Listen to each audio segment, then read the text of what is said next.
j'aime célébrer ton Saint, comme j'aime te louer, t'adorer. Tu mérites la gloire et l'honneur. Dieu fidèle, Dieu puissant, oh, oh, oh. Oui, dans ton âge, tu restes le même. Tu ne changes pas, ne faillis pas, tu ne me laisses pas. Reçois la gloire, reçois tout l'honneur que je te dois. J'élève ma voix vers toi.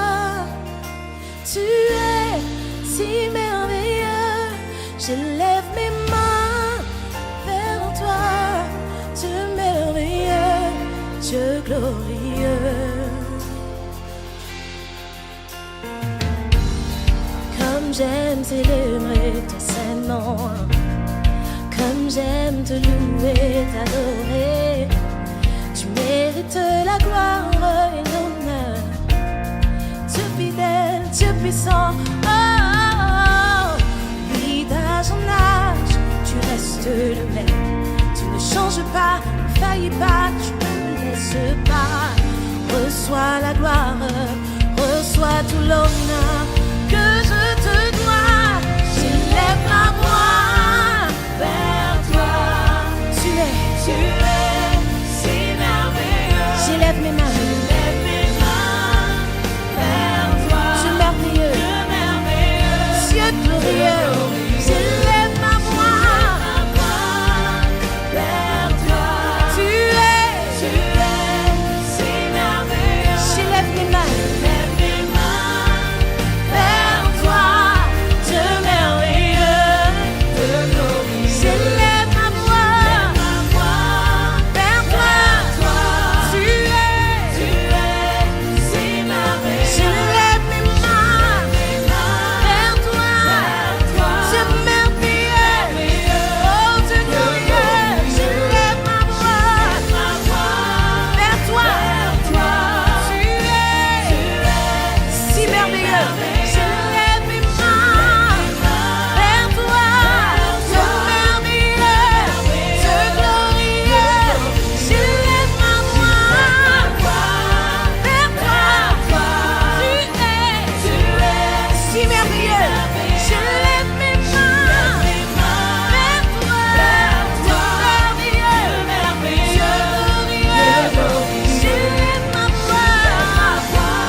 Mon cœur, mon âme, je te donne tout. Prosterné à tes pieds, mon sauveur, mon roi. Mon cœur, mon âme, je te donne tout. Prosterné à tes pieds, Sauveur, mon roi, chantons-le ensemble. Mon cœur, mon âme, dis-lui je te donne tout. Je te donne tout. Prosterné à tes pieds, mon sauveur, mon roi. Mon cœur, mon âme, dis-lui je te donne tout. Je te donne tout. Prosterné Sauveur, mon roi. Mon cœur,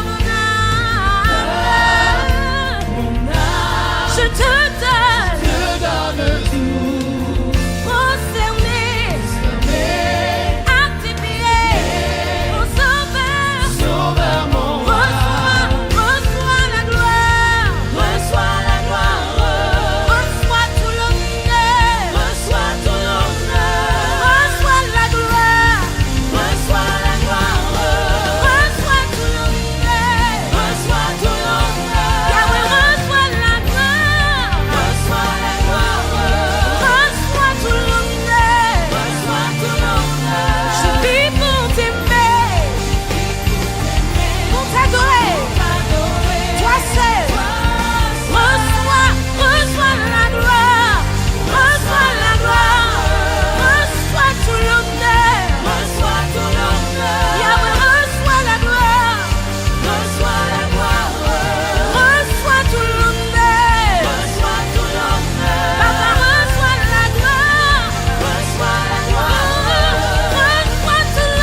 mes mains vers toi, Dieu merveilleux, Dieu glorieux.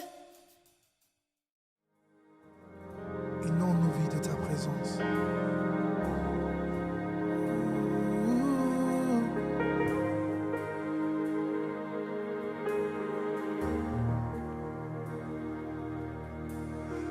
Inonde ce lieu de ta présence.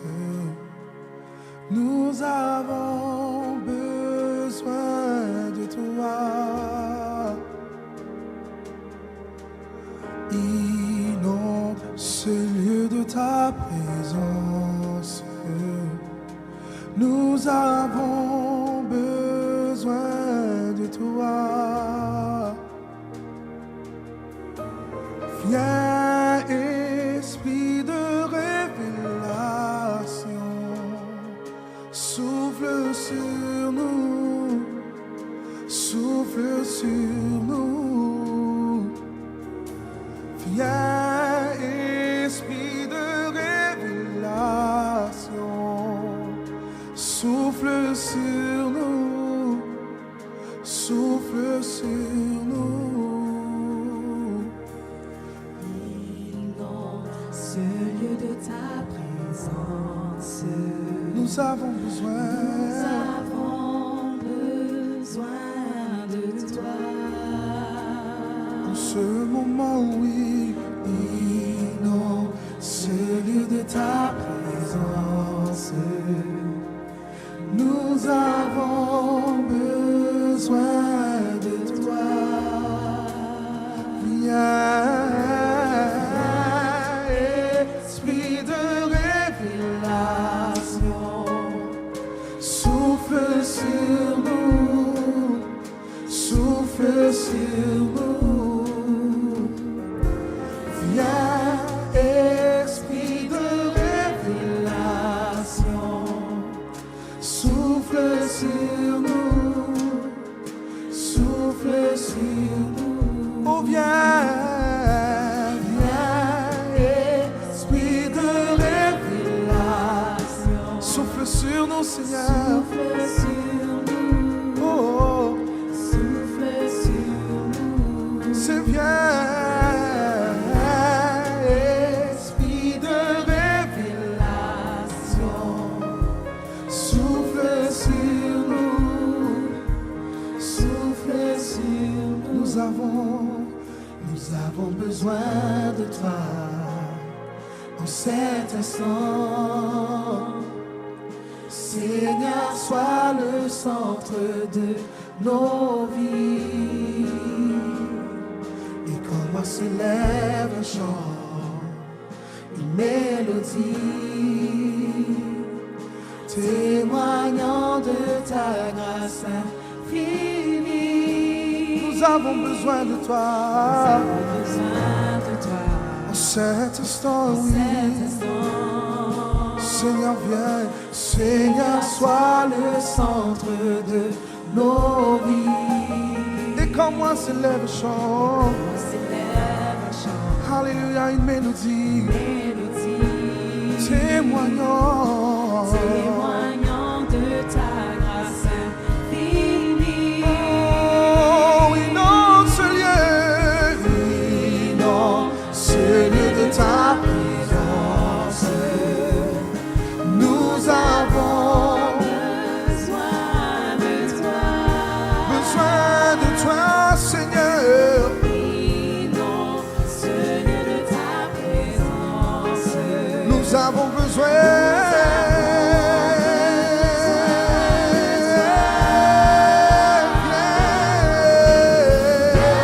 Esprit de révélation, Souffle sur nous, souffle sur nous, c'est bien.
besoin de toi en cet instant, oui. Seigneur, sois le centre de nos vies.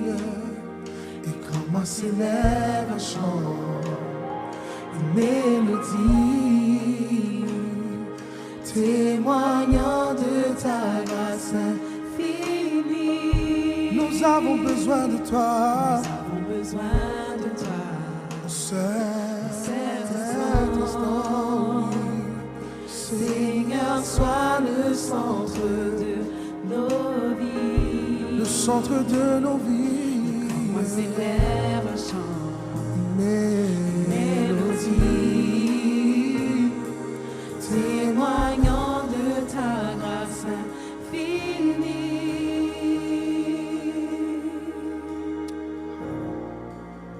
souffle sur nous, Seigneur.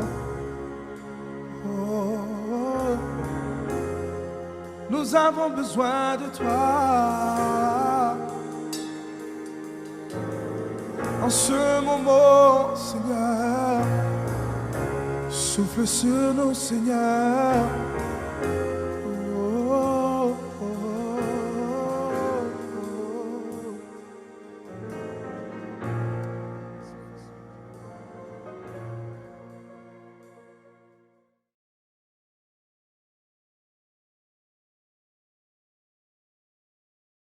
Un texte donc dans la Bible, dans la parole de Dieu.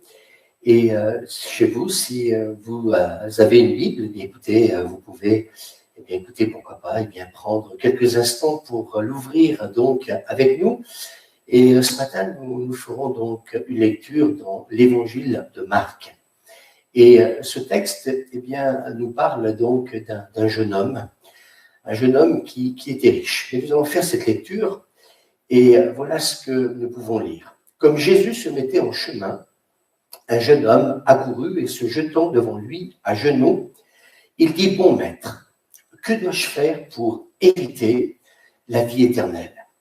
Jésus lui dit « Tu connais les commandements, tu ne commettras point d'adultère, tu ne tueras pas, tu ne déroberas pas, tu ne diras pas de faux témoignages, tu ne feras tort à personne, honore ton père et ta mère. » Il lui répondit, « Maître, j'ai observé toutes ces choses dès ma jeunesse. » Et le texte nous dit, Jésus, l'ayant regardé, l'aima.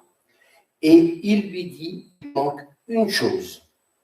Vends tout ce que tu as, donne-le aux pauvres, et tu auras un trésor dans le ciel. Puis viens et suis-moi. Mais affligé de cette parole, ce jeune homme s'en alla tout triste, car il avait de grands biens.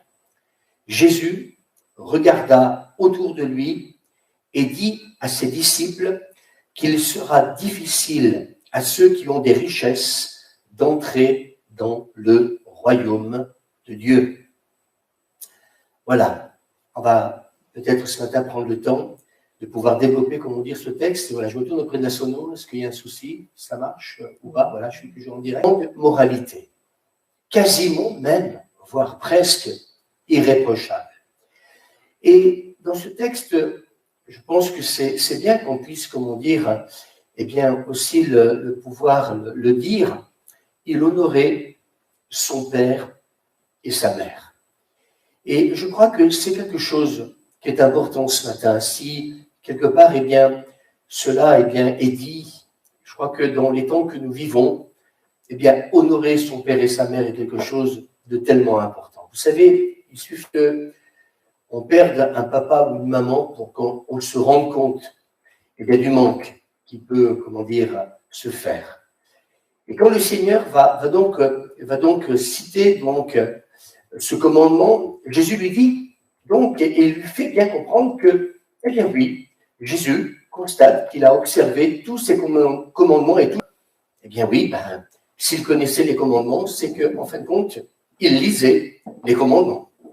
Il lui répondit, Maître, j'ai observé toutes ces choses, parce que dès son enfance, déjà tout petit, eh bien, il observait les commandements et puis donc il les connaissait, il les pratiquait. Donc, un garçon de haute moralité, mais aussi, la Bible nous dit dans ce texte-là qu'il jouissait aussi d'une haute donc notoriété.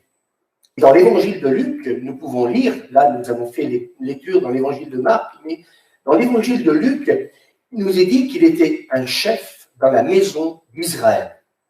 Donc ce n'était pas, comment dire, n'importe qui, c'était quelqu'un qui s'était acquis une certaine popularité. On apprend aussi que non seulement il était de haute moralité, mais qu'en plus, il avait de grands biens, c'est-à-dire donc qu'il était riche. Alors remarquez que la Bible ne dit rien contre les richesses, car la Bible ne condamne pas celles et ceux qui, eh bien, gagnent très très bien leur vie. Mais la Bible est contre le mauvais emploi des richesses. Étant riche, eh bien, il avait l'opportunité, avec tous ces biens qu'il avait, de faire du bien et faire du bien autour de lui. Alors, bien entendu, il était pratiquant. On voit bien que c'était un croyant, puisqu'il observait, comment dire, les commandements du Seigneur dès sa jeunesse. On peut dire même qu'à cette époque-ci, qu'il avait la meilleure religion du monde, le judaïsme. Je ne vais pas trop développer là-dessus, mais cette religion révélée par Dieu dans l'Ancien Testament. Il ne se contentait pas de croire comme ça à la légère. Non. C'est ce que Jésus va dire. Non pas ceux qui disent « Seigneur, Seigneur ». Le vrai croyant, le vrai disciple, c'est pas celui qui dit « Seigneur, Seigneur », mais c'est celui qui fait « ma volonté ». C'est ce que va dire Jésus. Donc, il ne se contentait pas à la légère de croire, mais il mettait en pratique ce qu'il croyait. Et ce matin, j'ai envie de vous dire que c'est ça un vrai croyant. C'est pas le fait d'avoir cette fierté d'appartenir à une église. Et j'en parlerai, vous verrez donc lundi soir dans un autre message. Et bien souvent, on se gargarise d'appartenir à telle ou telle église. Mais j'ai envie de vous dire, pour Dieu, pour Jésus, le plus important, c'est pas j'appartiens à telle église. Le plus important, c'est de mettre en pratique ce que nous croyons. Et ce jeune mettait en pratique ce qu'il croyait. Ce texte nous dit même, écoutez bien, pour un jeune, qu'il allait à la synagogue tous les sabbats. Donc, c'est quelqu'un qui allait à l'église. Vous voyez, actuellement, on ne peut pas y aller, mais j'aimerais vous dire que, eh bien, il allait, il était régulier. Donc, chaque samedi, donc, il pratiquait les sabbats, il allait donc à la synagogue. Et il va poser une question, comment dire, à Jésus. Maître, que faut-il que je fasse pour avoir la vie éternelle? Et je pense que parfois, les uns et les autres, on s'en pose des questions. Et c'est la question qu'il va poser à Jésus. Maître, que faut-il que je fasse pour avoir la vie éternelle? Alors, bien entendu, que s'il avait eu l'assurance de la vie éternelle, vous êtes d'accord avec moi pour dire qu'il n'aurait jamais demandé, qu'il n'aurait jamais posé cette question à Jésus. Comment posséder la vie éternelle? Non seulement il avait toutes ces qualités, que je disais tout à l'heure, mais il en avait surtout une autre. Il avait du courage et il avait du cran. Je voudrais peut-être en parler pendant quelques instants. Je voudrais peut-être m'adresser à notre Église ou à tous les chrétiens du monde entier, compte tenu que ce matin, on peut nous écouter aussi de différents pays. Eh bien, oui, être croyant, eh bien, j'espère que pour beaucoup, vous êtes fiers d'être croyants. Vous êtes fiers, eh bien, moi, pour ma part, je me suis depuis bien des années, eh bien, d'avoir donné ma vie au Seigneur et puis, on ne va pas s'en cacher. Vous savez, je crois qu'aujourd'hui, quelqu'un peut être fier d'appartenir, comment dire, eh bien, à une association. Quelqu'un peut être fier de faire partie d'un parti politique. Je ne vois pas pourquoi nous, les croyants, on ne serait pas fiers d'être croyants et de croire à un Dieu qui, un jour, eh bien, est intervenu dans nos vies. Et s'il n'était pas intervenu dans ma vie, eh bien, je pense que ça serait qu'une religion morte. Mais cette religion, eh bien, à laquelle, eh bien, nous pouvons aujourd'hui prétendre, eh bien, de croire et de vivre à chaque instant, c'est cette pratique de cette vie, cette relation avec Dieu qui fait toute la différence. Alors, il avait du courage, il avait du cran. C'est parce qu'il est venu à Jésus et il n'a pas fait comme un certain Nicodème qui est venu de nuit. Il est venu en plein jour. Et donc, et devant toute une foule. Et là, on se rend compte que, eh bien, vous voyez, si peut-être nous sommes confinés, eh bien, Jésus était toujours avec les foules. Et je crois que comme je disais tout à l'heure, c'est tellement important d'être ensemble.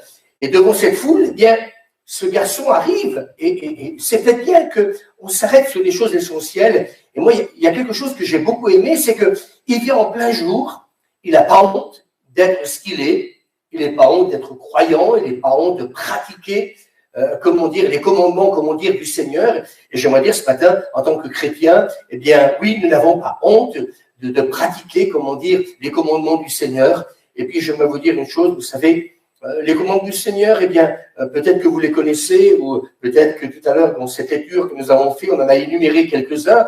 Mais moi, j'ai presque envie de dire, des fois, à certains, eh bien, oui, tu aimeras. Jésus a dit, tu aimeras ton prochain comme toi-même. Je ne crois pas que c'est quelque chose qui paraît insensé, d'aimer son prochain. Et je pense que si nous étions tous dans cet état d'esprit, de se respecter les uns et les autres, eh bien, je pense que ce monde pourrait vivre autrement. Et certainement qu'il y aurait beaucoup moins de guerres, il y aurait beaucoup moins de meurtres, il y aurait beaucoup moins de vols, si tout simplement, eh bien, les uns et les autres, eh bien, on pourrait donc pratiquer ce que Jésus a dit, eh bien oui, d'aimer son prochain comme soi-même. Alors, bien entendu, certains pourraient me dire, oui, mais c'est peut-être quelque chose de pas facile. Bien oui, mais j'ai presque envie de vous dire ce matin, et permettez-moi de vous le dire, plutôt que de vouloir changer l'autre, c'est commencer déjà peut-être par changer soi-même. Peut-être que de vouloir que les autres peut-être pratiquent, eh bien justement, la Bible, la lisent et la pratiquent, eh bien peut-être qu'il serait juste aussi de commencer déjà par nous à pratiquer déjà, eh bien, les commandements du Seigneur. Et je crois que, voyez, c'est là où je voudrais peut-être, eh bien, vous interpeller les uns et les autres. Et il nous est dit donc qu'il vient à Jésus en plein jour, devant toute une foule, et il va encore aller plus loin. Il s'est mis à genoux devant le Seigneur.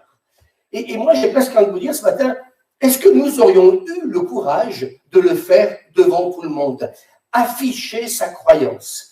Afficher tout simplement, eh bien, qu'il est dans un temps de questionnement et que, eh bien, certainement qu'ayant entendu parler de Jésus, il est interpellé.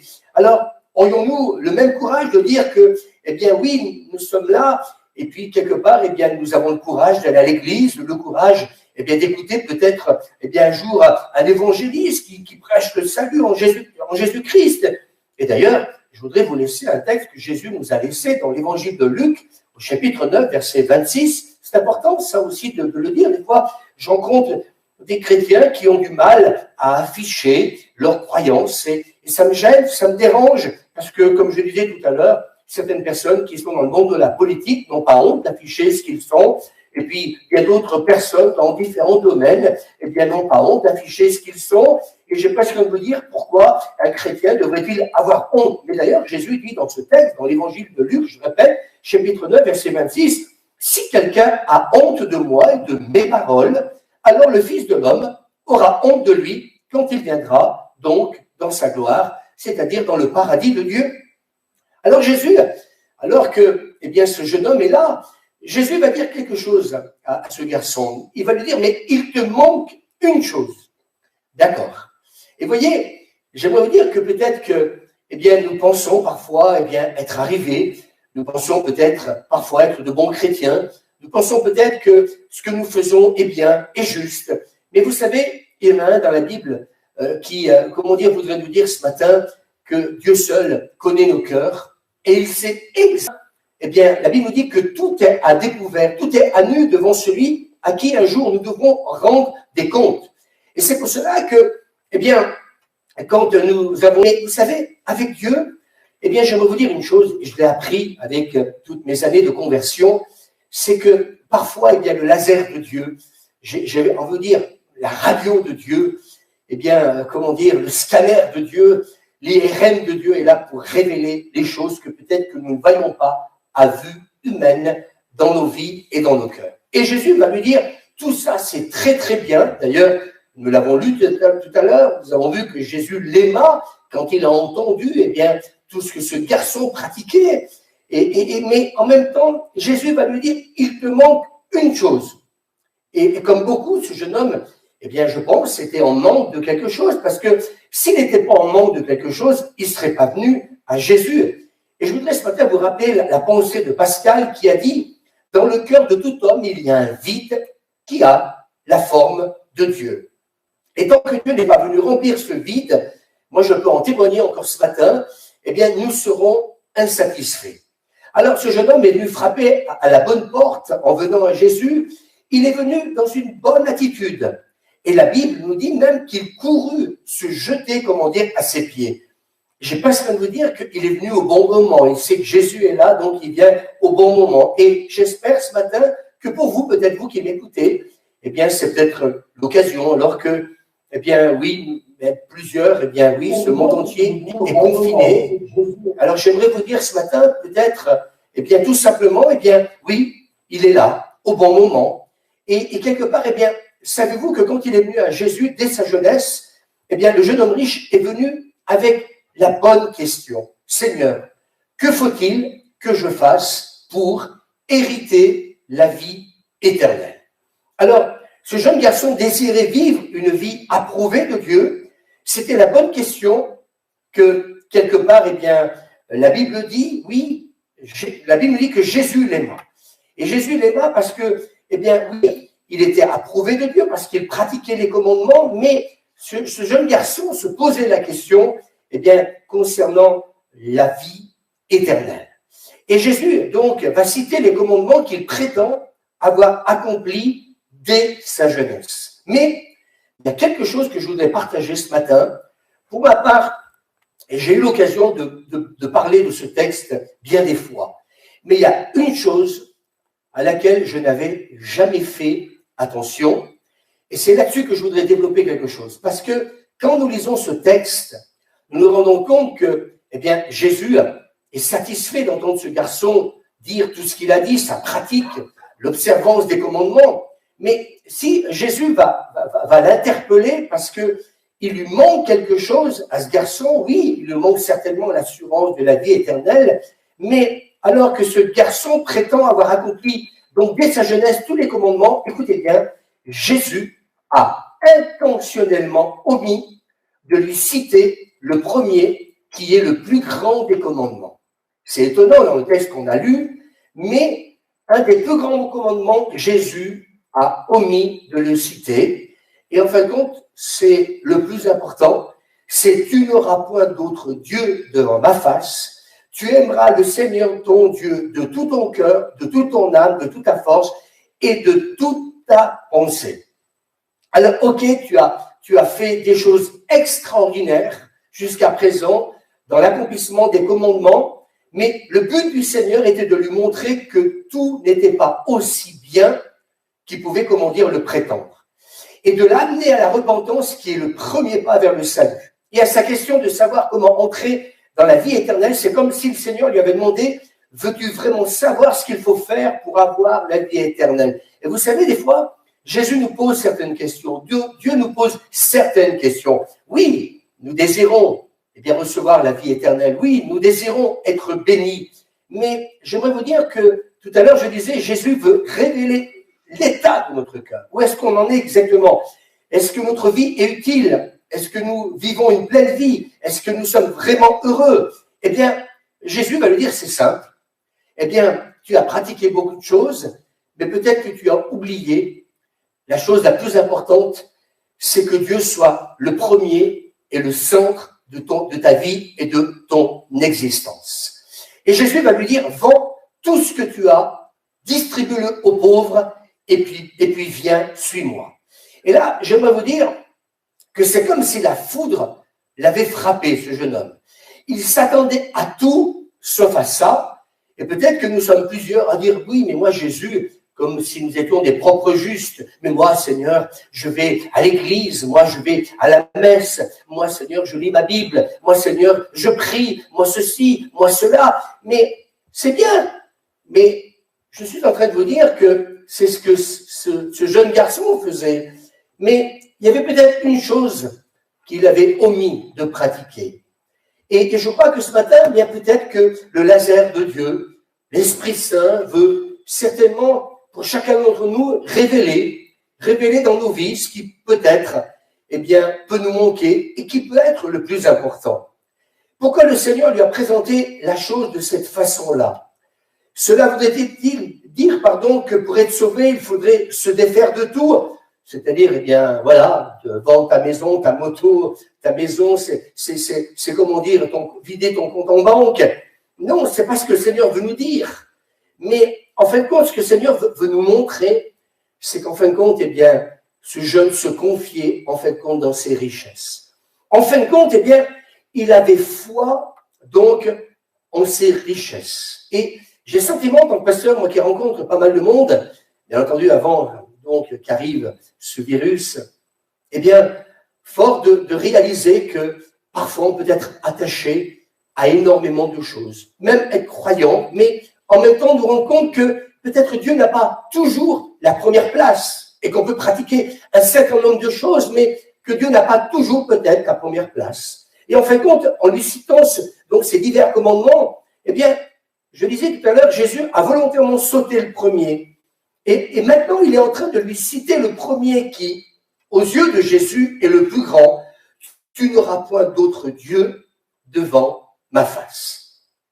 Et sous une forme inattendue, Jésus lui dit, va donc tout ce que tu as, donne aux pauvres, puis viens et suis-moi. En fin de compte, nous nous rendons compte quelque part, eh bien, que sa réaction, la réaction de ce jeune homme, va démontrer que ses richesses, tous les biens qu'il avait pris la place de Dieu. Et qu'il aimait en fin de compte plus ses richesses qu'il aimait Dieu en premier. En fin de compte, eh bien, ses richesses, eh bien, étaient devenues son Dieu. Et Jésus, en fin de compte, vient tout simplement de mettre le doigt sur la faille de sa vie. Alors peut-être ce matin, cher auditeur, vous qui m'écoutez, peut-être qu'il y a quelque chose que notre Dieu, par l'Esprit Saint, veut révéler dans chacune de nos vies. Il y a peut-être une faille ou des failles ou certaines choses qui peut-être sont là dans nos vies et dont peut-être nous n'avons pas réellement conscience. Mais j'aimerais vous dire que peut-être dans ce temps de confinement, peut-être certains prennent plus de temps à lire la Bible ou à prier, ou peut-être dans cette quête et dans cette recherche, eh bien, justement, de vouloir peut-être aller plus loin dans cette rencontre avec Dieu, ce désir peut-être tout simplement de le chercher et de vivre une expérience avec lui. Je connais des personnes qui, un jour, ont fait une réelle expérience avec Dieu dans leur chambre, dans leur maison. Vous pouvez aussi la faire, vous aussi, ce matin. Mais Jésus nous pose aussi la question, qu'est-ce qui a la première place dans ta vie? En fin de compte, pour qui vis-tu? Est-ce que nous prenons le temps de réfléchir? Et je disais tout à l'heure, ce jeune homme, il a accompli les commandements de Dieu. D'ailleurs, il l'affirme. Mais Jésus lui fait voir que son véritable Dieu, celui qu'il servait, celui en qui il se confiait, en fin de compte, c'était peut-être pas forcément Dieu en qui il croyait, mais c'était son argent. L'argent était devenu son idole. L'argent lui paraît l'entrée du royaume de Dieu. Et pour d'autres, ce qui sera au premier plan, peut-être que pour d'autres, c'est peut-être pas l'argent, mais c'est peut-être le sport, c'est peut-être la pêche, c'est peut-être le vélo, c'est peut-être le travail, mais quelque chose qui peut-être aujourd'hui, peut-être plus besoin de venir à l'église. Pourquoi venir à l'église? D'ailleurs, on peut très bien, comment dire, se contenter de très peu. Écoutez, pour ma part, vous voulez, je vous dis ce matin, je suis très heureux d'être ici, parce que je crois que ce qui a bâti notre vie, c'est cette vie, communautaire, cette vie ecclésiale, où on peut se retrouver ensemble pour prier, pour louer, pour adorer, pour, vivre, être dans sa présence, écouter des messages ensemble, de pouvoir vivre la vraie communion fraternelle. Et pour certains, comme j'ai dit tout à l'heure, peut-être que votre Dieu aujourd'hui, c'est peut-être ce que je viens d'énumérer, mais peut-être que depuis longtemps, Dieu n'a plus la première place. Et peut-être que la question que je voudrais poser ce matin à chacun, c'est est-ce que Dieu a toujours la première place ou est-ce que d'autres choses ont pris la place de Dieu? Et j'aimerais vous dire ce matin que même en tant que croyant, ce serait bien qu'on se pose la question, peut-être même d'autres, peut-être des personnes qui ne le sont pas. Peut-être ce matin, j'aimerais que vous puissiez peut-être vous poser la question. Et vous savez, avec ce qui arrive actuellement, ce que je discerne et ce que je vois, parce que je reçois de nombreux appels téléphoniques, et puis beaucoup d'SMS et donc emails en ce moment, et je me rends compte que peut-être que certains sont en train de se poser certaines questions et que des choses qui paraissaient essentielles, comme peut-être pour ce jeune homme, eh bien, aujourd'hui, face à la maladie, face même à la mort, par rapport à la peur, cette crainte qui envahit tellement de personnes, comment dire, aujourd'hui, oui, bien sûr que c'est légitime, bien sûr qu'on ne peut pas se réjouir de tout ce qui se passe, mais peut-être que aujourd'hui, eh bien, se poser la bonne question, est-ce que Dieu est toujours le numéro 1 ou est-ce qu'il est le numéro 50? Est-ce qu'il est le numéro 40, le numéro 30?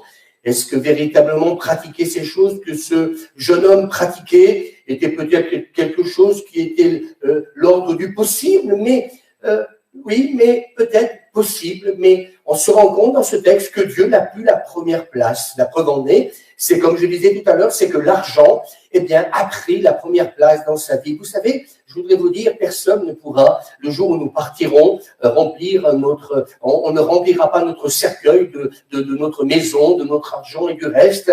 Et la Bible dit que nous sommes venus sur terre et que nous repartirons. Donc, j'aimerais ce matin peut-être vous interpeller et nous poser peut-être les bonnes questions et tout l'argent que nous pourrions posséder ne peut rien quand la mort vient frapper. Alors peut-être que ce matin, oui, je voudrais vous exhorter à ce que nous puissions tous ensemble nous poser la bonne question. Est-ce que notre Dieu, est-ce que Dieu a toujours une grande place dans nos vies? Et peut-être que pour certains, sur leur tombe, on y a peut-être gravé « Le travail fut toute sa vie ». Magnifique. Peut-être que le travail, peut-être, est toute ta vie. Mais j'aimerais te dire qu'un jour, eh bien, les choses s'arrêteront comme elles ont commencé. Alors oui, 1000 autres choses peuvent devenir des idoles et prendre la place de Dieu. Et en fin de compte, ce texte est là pour nous montrer que ce n'était pas l'argent de ce jeune homme qui intéressait Jésus. La Bible dit que l'or et l'argent lui appartiennent. Donc, ce n'est pas son argent. Et j'aimerais ce matin le préciser. Il voulait simplement faire comprendre à ce jeune homme, lui qui a posé la question « Que faut-il faire, Seigneur, pour hériter la vie éternelle ?» Eh bien, c'était simplement lui faire comprendre « Ok, tu pratiques beaucoup de choses, comme beaucoup de croyants. » Je voudrais insister ce matin parce que je le sens dans mon esprit que peut-être certains pratiquent, peut-être, eh bien, oui, beaucoup, les commandements du Seigneur, mais peut-être que certains ont omis le plus important, eh bien, c'est que Dieu puisse retrouver la première place dans nos vies. C'est ça la véritable conversion. C'est donner à Jésus, à notre Dieu, la place en tant que Seigneur. Et pour lui, la seule façon de le faire, eh bien, pour ce jeune homme qui a posé cette question, eh bien, c'est abandonner ce qui lui barrait la route du royaume de Dieu. Et bien sûr que ce garçon, quand Jésus lui a posé cette question, tout ce que tu as, et puis distribue-le, et bien sûr que ce garçon a réfléchi. Et la Bible dit qu'en fin de compte, il s'en est allé tout triste. C'était sa décision. Mais je voudrais aussi dire ce matin, c'est que Jésus n'a pas couru après. Peut-être certains pensent que Dieu court après. Eh bien, même les croyants courent après nous pour nous retenir si nous faisons de mauvais choix. Non, Dieu nous a créés libres. Je tiens à le dire ce matin. Il ne l'a pas rattrapé par son vêtement en lui disant « Écoute, ce n'est pas tout à fait ce que j'ai voulu dire. Excuse-moi, je ne voulais pas te heurter. » Non, en fin de compte, j'aimerais vous dire ce matin, il y a peut-être des choses qui vous heurtent ce matin. Peut-être que vous souhaiteriez que je puisse dire autre chose que ce que je suis en train de vous dire ce matin. Mais je suis en train de vous dire que ce n'est pas l'argent qui intéresse Dieu, c'est l'attitude de ton cœur. Est-il le Seigneur de tout ou le Seigneur de rien du tout? C'est peut-être la bonne question que j'aimerais vous poser ce matin. Oui, le Seigneur l'a laissé partir parce qu'il nous laisse libres. Et puis peut-être que même des chrétiens peut-être affirment, et avec beaucoup de bonheur, et bien disent « Oui, mais moi je me suis fait baptiser. » Oui, très bien. Mais il reste accroché à certaines choses qu'il ne voudrait surtout pas abandonner. Et puis moi, j'aimerais vous dire que parfois, il faut faire table rase de ces choses du passé. Est-ce que nous sommes prêts à abandonner, à quitter certaines choses, ce dont à quoi nous sommes le plus attachés? Donc, où voulons-nous, comme cet homme, eh bien peut-être repartir malheureux, parce que son Dieu était donc l'argent. Alors, c'est une décision que je ne pourrais pas prendre à votre place et que vous ne pourrez pas prendre à la mienne, et peut-être à ma place, pardon, mais c'est peut-être quelque chose à laquelle ce matin, il faut peut-être réfléchir. Alors, moi j'ai envie de dire, bien oui, si nous avions à prier, eh bien oui, eh bien Seigneur, ce matin, nous voulons que tu deviennes à nouveau le centre de notre existence et de nos intérêts. Et c'est peut-être la prière que vous pouvez faire avec moi ce matin. Seigneur, que tu redeviennes à nouveau le centre de ma vie, de mon existence et de mes intérêts. Et je vais bientôt terminer, vous raconter une anecdote que j'ai beaucoup aimée. Peut-être pour essayer de résumer tout ce que je vous ai partagé ce matin. À l'issue d'un culte dans une église africaine, l'on passa un panier pour prélever les offrandes. Il s'agissait d'une sorte de très grande corbeille, mais immense. Alors je ne sais pas, est-ce qu'il y avait des milliers de personnes dans cette église? Certainement, parce que la corbeille devait, comment dire, faire au moins plus d'1,50 m de haut. Et donc, cette corbeille était immense en forme de soucoupe, servant donc à recueillir donc le manioc.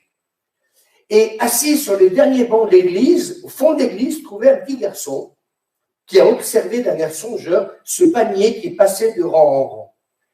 Et la tristesse le gagna à la pensée qu'il n'avait rien à offrir au Seigneur. Et entre-temps, arriva à son niveau et à la stupeur des fidèles, eh bien, le panier qui arrive juste au moment donc où était ce garçon. Et à la stupeur de tous les croyants qui étaient dans cette église, vous savez ce qu'il va faire? Il va rentrer dans le panier et il va s'asseoir dans le panier en disant « La seule chose que je possède, Seigneur, c'est de t'offrir toute ma vie. » J'ai trouvé cette anecdote extraordinaire. C'est pas votre or, c'est pas votre argent, c'est pas votre moto, c'est pas votre maison. Et tout ça, ça n'intéresse pas Dieu, parce que la Bible nous dit que l'or et l'argent, je le redis, appartient au Seigneur. Et par contre, il y a une chose qui a de l'importance pour Dieu. C'est que ton cœur, c'est que mon cœur soit entier pour lui. Ça, c'est la chose la plus importante. Que tu observes telle ou telle chose, c'est très bien. Mais j'aimerais vous dire une chose, la chose essentielle, c'est que tu aimeras le Seigneur ton Dieu de tout ton cœur, de toute ton âme et de toute ta pensée. Alors la conclusion, voilà ce que nous sommes tous invités à faire, c'est de nous donner entièrement au Seigneur et de ne pas nous contenter simplement que d'une offrande symbolique. Et je termine par ce texte, c'est Saint Paul qui termine par ce texte que je trouve extraordinaire dans la version La Parole Vivante, chapitre 12, verset 1er. Amis, frères et sœurs chrétiens, Dieu est plein de bonté pour nous. Alors je vous demande ceci, offrez-lui votre personne et votre vie. J'ai beaucoup aimé cette version. Offrez-lui votre personne et votre vie. C'est le sacrifice réservé à Dieu et qui lui plaît. Voilà le vrai culte que vous devez donc lui rendre. Et je termine par cela. Je crois que ce matin, j'ai voulu vous partager ce message. Et j'espère de tout mon cœur que cela va nous interpeller tous, les uns et les autres. Et lui donner le meilleur, le meilleur, c'est notre cœur. Le meilleur, c'est notre vie. C'est peut-être prendre conscience dans ces jours d'aujourd'hui, alors que pour beaucoup, vous avez le temps de réfléchir, quelle place a Dieu dans ta vie. Et c'est peut-être, comme ce jeune homme, tu te poses la question, mais quoi faire pour hériter de la vie éternelle? Alors, replace, s'il te plaît, Dieu, dans ta vie, dans ce qui me paraît, je crois, être la chose essentielle, c'est recevoir Jésus-Christ comme son sauveur personnel. C'est découvrir l'amour du Père. Et tout simplement, reconsidérer, c'est ce que nous dit la Bible, de reconsidérer toutes nos voies. Et c'est peut-être l'opportunité, avant qu'arrive ce virus, je lisais tout à l'heure le travail, bien autre chose, peut-être amener bien des gens à courir et à courir. Alors oui, il semblerait que le monde entier actuellement est comme stoppé par cette maladie. Mais j'ai envie de simplement vous dire, peut-être que c'est peut-être le temps de nous poser un certain nombre de questions. Et peut-être que ce matin, les uns et les autres, il faut nous poser certainement les bonnes questions. Est-ce qu'il faut que Dieu retrouve la première place? Oui, prier à la maison, c'est bien. Oui, ce matin peut-être, là où tu es, eh bien écouter ce message, c'est peut-être bien, mais rien ne remplacera le fait que peut-être tu as une décision à prendre. Et cette décision, c'est de reconsidérer tes voies. Je sens qu'il faut que j'insiste. Et puis de redonner à Dieu la place qui lui revient. Voilà, donc, chers amis, je viens de terminer. On va mettre sur le vidéoprojecteur eh bien, une certaine lettre que j'ai été amené à écrire dernièrement. Peut-être que nous pourrions terminer après, peut-être par un dernier chant aussi, juste après que j'aurai terminé de lire cette lettre. Mais une lettre que je voudrais vous adresser. Et je sais que ce matin, il y a certainement beaucoup de croyants qui nous ont écoutés, mais peut-être aussi des personnes qui sont en recherche, qui ont besoin de faire une réelle espérance avec Dieu. Alors, voilà cette lettre, je voudrais simplement vous la lire. On a tous besoin d'un médecin, d'un kiné, d'un banquier, d'un charpentier, d'un avocat, d'un psychologue, d'un comptable et pourquoi pas d'un homme d'église. Cela se faisait non seulement par le passé, mais heureusement, se pratique également de notre temps. Alors, n'oubliez pas que notre principal ministère pastoral est d'être des hommes d'écoute, de conseil, que vous puissiez partager eh bien, votre souffrance ou nous parler de votre mal de vivre en toute confidentialité. Nous ne voulons pas nous imposer, mais être attentionnés et vous accueillir. Bien entendu, quand cela redeviendra possible. L'espoir est important car il peut rendre l'instant présent moins difficile à supporter. Si nous pensons que demain serait meilleur, nous pouvons supporter les difficultés d'aujourd'hui. Être attentif, être à l'écoute, avoir besoin d'un conseiller, ou pour les couples, un conseiller conjugal, ou de reprendre le chemin de la communication, de la relation, de l'amour, ou d'un pasteur. Pourquoi pas, plus tard, quand cela sera possible, par un rendez-vous, ou par téléphone. Et je vous laisse donc un téléphone, et ça vous pouvez le faire parce que en tant que ministre de culte, je peux venir donc chaque jour. On a l'autorisation de pouvoir donc venir donc à mon bureau et donc pouvoir vous écouter si vous souhaitez le faire. Donc un téléphone, le 09 53 61 77 96. Il n'y a qu'une seule personne responsable de la qualité de l'existence que vous menez, et cette personne, c'est vous. Alors Voltaire a dit, j'ai décidé d'être heureux, c'est meilleur pour la santé. Alors peut-être que ce matin, il y a certaines résolutions eh bien, à prendre. Eh bien, pourquoi pas? Eh bien, prenez certaines résolutions. Tout simplement peut-être en téléphonant, peut-être par courrier. Mais voilà, j'aimerais vous dire que nous restons à votre disposition avec les moyens par lesquels eh bien, je viens donc d'énumérer. Et puis, bien entendu, eh bien, si vous voulez nous écrire, eh bien, je crois que cela s'affiche. Donc, ça s'affiche pas, donc je vais le dire. Donc, l'adresse, c'est Centre évangélique Voironnais, au 46 rue du Faubourg Sermoran, boîte postale 85, 38 500 Voiron-Cedex. Alors, même si actuellement pour la Poste, cela paraît compliqué et difficile, il viendra un temps où toutes les choses redeviendront, possibles. Il y a aussi, nos emails aussi, donc en minuscule, Cité de Lumière tout attaché, donc Cité de Lumière tout attaché, donc @free.fr. Eh bien, écoutez, je vous souhaite de passer une excellente journée.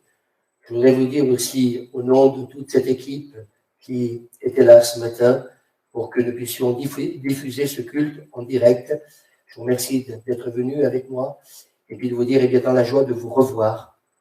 Nous prions pour que chacun reste en bonne santé ainsi que vos familles et que vous aurez aussi l'opportunité de pouvoir continuer à nous écouter eh bien, dès ce lundi à partir de 20h30, mercredi soir à partir de 20h30, vendredi prochain 20h30 et puis dimanche prochain encore en direct à partir donc de 10h. Voilà, écoutez, on va terminer par un dernier chant et puis dans la joie de nous revoir très bientôt, c'est ce que nous voulons vous souhaiter parce que c'est vrai que vous nous manquez. J'aimerais vous dire on vous aime, que Dieu vous bénisse. Vous aurez l'occasion de réécouter ce message si vous voulez, s'il vous a interpellé et prenez le temps, puisque vous avez le temps, s'il vous plaît, peut-être de reconsidérer un certain nombre de choses, de relire ce texte que nous avons lu ce matin dans l'évangile de Marc. Et puis, j'embrasse toutes celles et ceux, avec Suzanne, bien, tous les membres de notre Église, je ne peux pas m'empêcher de le faire. Oui, vous nous manquez, on vous aime énormément. Et puis, dans la joie de nous revoir. Que Dieu vous bénisse. Amen.